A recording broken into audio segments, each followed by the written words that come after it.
Hello everyone, in this video we are going to see the need for an Indian cyber law। First chapter में हम लोगों ने इसका introductory part देखा था कि क्यों जरूरत है साइबर लॉज की इंडिया में। नाउडेज क्या हो रहा है कि सबके पास अपना अपना मोबाइल डिवाइस है, कंप्यूटर है, लैपटॉप है, तो इसकी वजह से इंटरनेट का बहुत ज्यादा यूज बढ़ गया है और इंटरनेट का कॉस्ट भी नाउडेज बहुत कम हो गया है। जैसे कि पहले इंटरनेट का कॉस्ट बहुत ज्यादा था और जिनको जरूरत है वही लोग उसका यूज करते थे।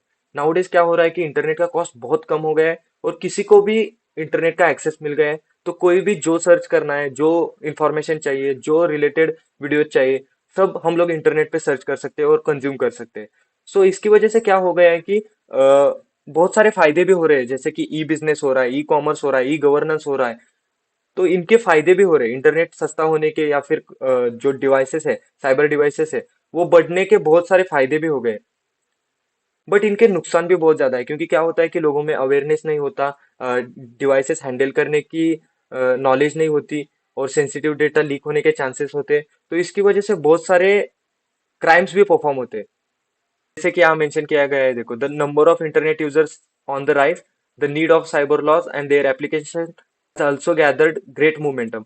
जैसे जैसे इंटरनेट का यूज बढ़ रहा है, क्राइम्स भी बढ़ रहे हैं, तो उसकी वजह से साइबर लॉ की भी जरूरत है।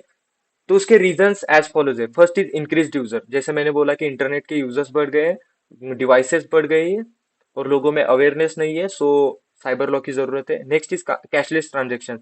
नाउडेज हम लोग यूपीआई का यूज करते हैं, गूगल पे, फोन पे, भीम वगैरह एप्स का यूज करते हैं फॉर अवॉइडिंग कैश ट्रांजेक्शन। और इसकी वजह से बहुत सारे फायदे होते हैं। इंस्टेंट फंड ट्रांसफर हो सकता है, या फिर कभी भी 24/7 हम लोग कभी भी ट्रांजेक्शन परफॉर्म कर सकते हैं।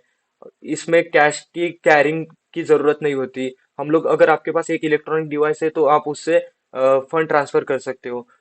सो इसके लिए भी, इसके रिलेटेड जो क्राइम्स होते हैं उसके लिए भी साइबर लॉ की जरूरत होती है। Next is change mode of communication. पहले क्या होता था कि हम लोग लेटर लिख के, या फिर महीने में एक बार किसी को कॉल करके उसके साथ बात करते थे। बट अभी क्या हो रहा है कि हम लोग day to day social media के थ्रू, व्हाट्सएप के थ्रू, मैसेजेस के थ्रू, एसएमएस के थ्रू, फोन के थ्रू रेगुलरली बातचीत करते रहते हैं। ईमेल्स के थ्रू हम लोग various type of data transfer कर सकते हैं, या फिर कंपनी टू इम्प्लॉइज जो बातचीत होती है वो ईमेल्स के थ्रू होने लगी है। तो उसे चेंज मोड ऑफ कम्युनिकेशन बोला जाता है और उसकी वजह से भी साइबर क्राइम्स बढ़ रहे हैं। तो उसके रिलेटेड भी साइबर लॉज होने की जरूरत होती है। Next is dependencies of a computer network. जो कंप्यूटर इंटरनेट के साथ कनेक्टेड है और उनका जो इकोसिस्टम बना है उसे कंप्यूटर नेटवर्क बोला जाता है। और वो एक दूसरे पे डिपेंडेंट होते हैं। अगर किसी ने एप्लीकेशन फॉर्म फिल कर दिया तो अनदर साइड से भी उसको रिप्लाई आना चाहिए, तो उससे उसे कंप्यूटर नेटवर्क बोला जाता है। तो एक दूसरे पे डिपेंडेंट कंप्यूटर सिस्टम होते हैं, उसके रिलेटेड भी साइबर लॉज होने जरूरी है। नेक्स्ट इज ई एप्लीकेशन, जैसे मैंने बोला कि e business, e commerce, e governance के लिए बहुत सारे एप्लीकेशंस होते हैं। ऑनलाइन बहुत सारे प्लेटफॉर्म्स अवेलेबल होते हैं, तो उनके रिलेटेड भी साइबर लॉज होने की जरूरत है।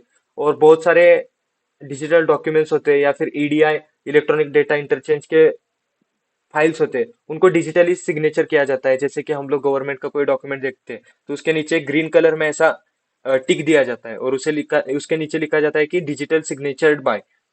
तो उसमें सेंसिटिव इंफॉर्मेशन को एक्सेस करने का, या फिर उस डिजिटली सिग्नेचर डॉक्यूमेंट्स को गवर्नमेंट लीगली कंसिडर करता है, तो इनको सिक्योर रखने के लिए भी साइबर लॉ की बहुत जरूरत होती है। इसी के साथ आपका फोर्थ चैप्टर भी कंप्लीट होता है। अगर आपको ऑनर्स के रिलेटेड भी वीडियो चाहिए, जैसे कि 7th सेमेस्टर में सिस्टम इंफॉर्मेशन मैनेजमेंट सब्जेक्ट है और 8th सेमेस्टर में एप्लीकेशन सिक्योरिटी है, उसके रिलेटेड अगर वीडियो चाहिए तो आप मुझे कमेंट कर सकते हो। मैं ट्राई करूंगा उन पे भी वीडियोस बनाने की। That's it in this video. Thank you.